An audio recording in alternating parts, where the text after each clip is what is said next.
At some point in the past year, my 5-year-old daughter grabbed my hand and said, "Daddy, can we talk?" and led me into her bedroom. I got down on my knees at her level, and she looked me in the eyes with nothing but sincerity and a few tears and said, "Daddy, I don't want to die."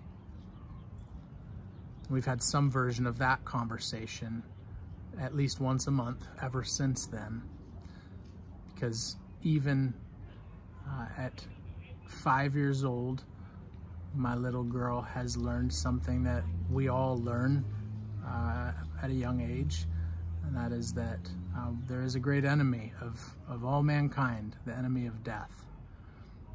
And there's something sweet about that story of my little girl and her desire to be comforted by talking and praying with her dad, but there's also something very real and understandable about that for all of us, because whether you're 5 or 95, you've shared those same feelings, you've lived with those same fears, and you've shed undoubtedly you've shed some tears and experienced heartache as a result of the reality, the inescapable reality of death, the great enemy of mankind.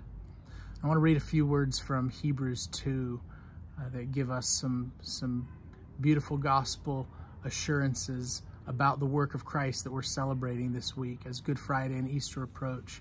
In Hebrews 2, verses 14 and 15, the writer says, "Since therefore the children share in flesh and blood, he himself likewise partook of the same things."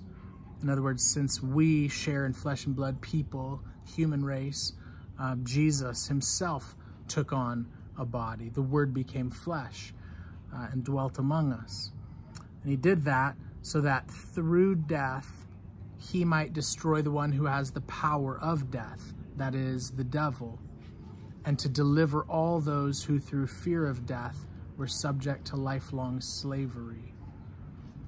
So Jesus, knowing full well that the wages of our sin is death, came and became killable, and through his own death overcame the power of death and the one who has the power of death, the devil, and delivered a host of captives, of those like my daughter, of those like you and me who have lived years of our lives as slaves of the fear of death. And he set us free by dying himself, and then on the third day rising and defeating death and saying, "Death is no longer your great enemy. I have taken it myself and set you free from that." And now death has a very different tune, plays a very different tune in the life of the believer. It leads someone like the Apostle Paul to say, to live is Christ and to die is gain. Actually, when I die, things actually improve. Death is no longer this enemy. Death actually now ushers me into true life with Christ. And that is just a beautiful picture of what the cross of Christ and the empty tomb represents for us.